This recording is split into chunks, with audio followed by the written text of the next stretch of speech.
Twitter beef. So last night on Inside the NBA's TNT, Charles Barkley said that the Hawks, they got to take somebody out. When asked to clarify his comments, he emphasized that the Hawks need to take somebody out rather than let the Cavs embarrass them.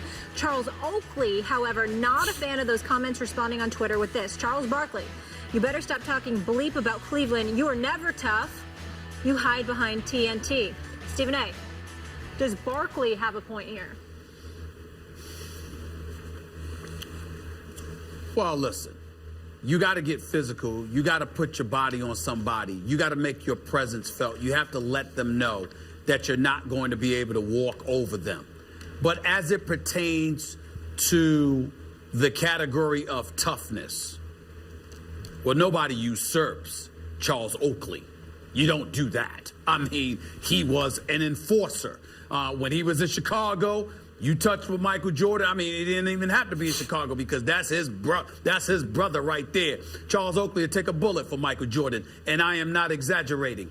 He loves that man that much. They're that tight, okay? But when Oakley was in Chicago, you mess with Jordan, you just go mess with Oakley. When Oakley was in New York, there's a reason that it was rare you saw anybody messing with Patrick Ewing. The combination of Oakley, along with Anthony Mason, God rest his soul, and others. I mean, you just didn't mess with. I mean, Xavier McDaniel before that. You did not mess with Patrick Ewing because you knew you were going to have to mess with Charles Oakley. And Charles Oakley and Charles Barkley, it's widely known in NBA circles that they've had their confrontations in the past, if that's what you want to call it. Because Oakley will confront anybody. Oakley was quick to slap anybody upside the head. Whether it was attempting to do so to Charles Barkley, actually doing so to Jeff McInnes, a former player in the NBA, the list goes on and on. Actually not trying to do it to Barkley, actually doing it to Barkley. So these are stories that are widely known. But I think where I come to Charles Barkley's defense is this. Charles Barkley wasn't the hardcore, thuggish kind of dude that Charles Oakley can be. But Charles Barkley was no softy. You didn't push Charles Barkley around on the basketball court. He usually did a lot of the pushing around. There's a reason he is a Hall of Famer. And when it comes to Oakley challenging somebody, well, most people don't have much to say when Charles Oakley challenges you because Charles Oakley is no joke in that matter. When you talk about Charles Oakley, Skip, you know this. You got to think along the lines of the late Maurice Lucas, God rest his soul, and a bunch of other, a bunch of other tough guys. You didn't mess with the Alvin Robinsons. You didn't mess with the Maurice Lucases. You didn't mess with Xavier McDaniel, guys like that. But it took an elite dude in the category of toughness to mess with a Charles Oakley because that was the whole purpose to his NBA career. I agree. Outside of that, he just hit the occasional 15-foot jump shot and grab rebounds. But most of the time, his primary responsibility was to intimidate you. Another tough guy, Rick Mahorn, needs to be thrown into that equation. Yeah, I agree. Guys like that.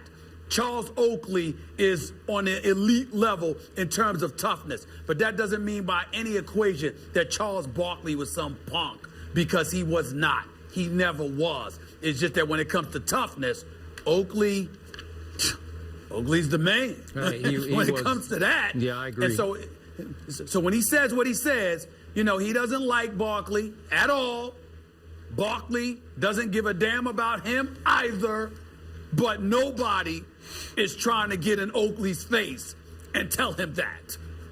Let's just leave it at that. Okay. Nobody's trying to tell Oakley that to Oakley's face. Okay. Not without security with him. They ain't trying to do that. Good point. Good line. I'm going to refrain from debating Charles's toughness as a player, but there's no debate about Charles Oakley. Of all those enforcers you just named, and you hit them all, this was the toughest guy I ever saw on an NBA basketball court. So let's keep that in perspective, and let's get back to what Charles said on the air last night after the game on TNT. I get where Charles was coming from because he prefaced by saying, look, you can call me an old school hater if you want. he was giving the old school rule. You know it and I know it. It's the oldest sort of, if you will, law of the NBA jungle back in the day, back in the 80s when it was close to football for a while, the NBA was. It was real close to being played like it was NFL. And Charles is right that on any given night, if a team is just taking it to you, and again, this is the old way to look at it, you take your pound of flesh. You don't try to hurt anybody, but he called it take somebody out. You just get physical with somebody. You hard foul them on a drive. You take them out on a dunk, as in not hurt them, but just take them down to the floor. In fact, when they got into it, Charles and Oakley, in that, remember that 97 exhibition game where they got into it? You can, for our younger viewers, just YouTube it. You can look it up. But man, I mean, Oak just took Charles down, just slammed him to the floor, probably because he just doesn't like him. But the point was that Charles, to his credit, did get up and sort of try to go back at him a little bit, as much as you probably could on Oakley without risking your life. But I give Charles credit for at least going back at him. But now let's get back to the Atlanta Hawks. You already pointed out what happened in this game, Stephen A. Smith. In the first quarter, the Cavs made 8 threes in the first quarter, and Atlanta's kind of fighting back. You know, they're playing hard. Then in the second quarter, the Cavs made 10 threes. Think about that, 10 threes in just the second quarter alone. And Atlanta quit. I don't care what you said. I'm not saying they quit for the series. They gave up last night because, remember, this is 9 straight times they have lost to LeBron in Cleveland. 9 straight. The last 9 games they've lost, that counts regular and postseason. So they're owned by LeBron and company. They just look like they don't have a chance because they don't have a LeBron. They don't have a Kyrie. I'm not even sure they have a Kevin Love on that team. And they know it. So as many times as they can beat a lot of bad teams in the East to get a pretty good record, when it comes to this, they just look sweepable. They look like they got no shot. So to me, Charles is barking up the wrong tree because you don't want to take somebody out there. You're the ones who quit. It's your fault. It's not Cleveland's fault. Yeah, the final quarter was just an exhibition game of shooting. It was just trying to break the record. But Atlanta had stopped. You know, they just basically said, you guys do this, we'll see you in Atlanta. We'll see you at game 3. And they shot 3 for 11. The Cavs did from 3 in the fourth quarter. Well, Skip, you and I have never been one to care too much about political correctness. So let's not start now. The fact of the matter is that when Barkley said what he said, he had a point. Because there's plenty of instances that you've seen in all of your years of watching the NBA and covering the NBA, and you know where I've seen it, where a team just seems lifeless. They seem to have their heart gets snatched. You know, figuratively snatched out of their chest. Their heart snatched. Yep. And then all of a sudden, something goes awry. And it ignites a spark plug inside of them where at the very least they're going to fight. Yep. And that's what Barkley was alluding to. Now, obviously, that's harder in this day and age because from the bad boy Pistons to the bad boy Knicks with the Pat Riley era, former Commissioner David Stern went about the business along with the competition committee of doing everything it could to eradicate that level of violence from the game. And that's why you see guys today, like, for example, I told you, when the Golden State Warriors blew out the Cleveland Cavaliers at the Q on last January 18th, one of the things the Cavaliers were lamenting was that they were incredibly frustrated because they were like, we can't touch the guy. Talk about Steph Curry. It's bad enough he's such a great shooter and a great player, but he's a pretty boy. He's loved by everybody, and anything you do to him, it's going to heighten the level of awareness so significantly that you'll get called for a foul against him if you have bad breath. And that was one of the things that they were lamenting. Because, in other words, what they were trying to say is, we would love to have been able to put our hands on him in such a capacity to sit there and neutralize him in some capacity. Barkley and Oakley from their day would sit up there and watch a dude or watch a J.R. Smith or somebody playing basketball the way that they played last night.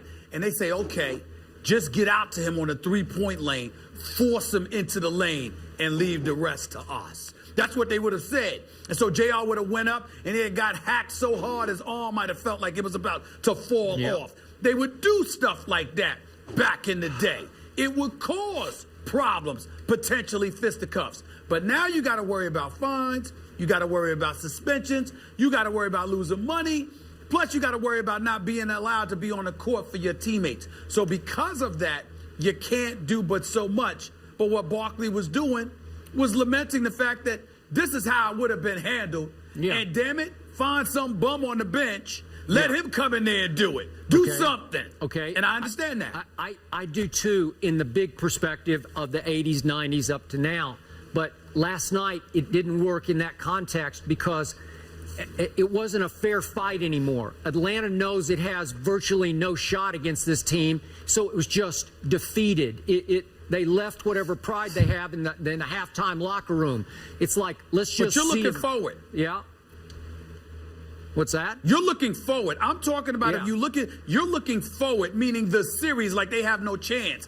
I'm looking at it from the perspective that I've seen plenty of games where a team was getting blown out and they're showboating and doing all of this other stuff. And somebody on the opposite bench is tired of that nonsense, and they go out there looking to decapitate somebody. And it changes the whole complexion of a series. You're talking about a fair fight between two teams of equal measure, you know, who've had close games before, and maybe that team that's getting shown up had beaten that other team a couple of times during the season. So it was one of those nights that was just their night. Well, it was obviously Cleveland's night last night, but every night has been Cleveland's night against Atlanta. So I think they're just shamed, you know, like. Yeah, but they've been some close games. Yeah, sort of. I didn't even think game one was that close. There were some close games, overtime. I watched overtime again with Cleveland and Atlanta a couple of months back. I mean, they do have the potential. I mean, they don't have a definitive closer, somebody to give the ball to and say, here, take me to the promised land. But they do have the parts necessary to maintain competitiveness and be close enough where they can make a particular outcome interesting, which is why I think what Barkley was saying was appropriate.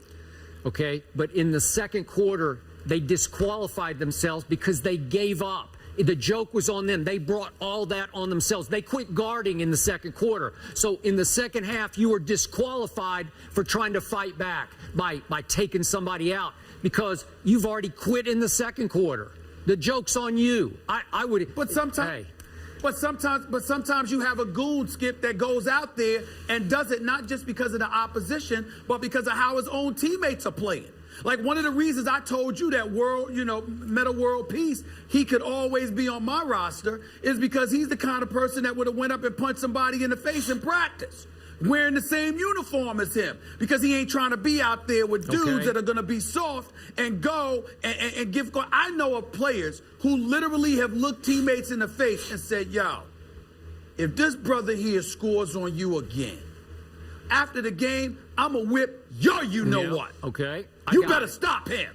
And all of a sudden, the dude that couldn't play defense suddenly learned how to play defense because he was scared of getting his butt kicked by his teammate.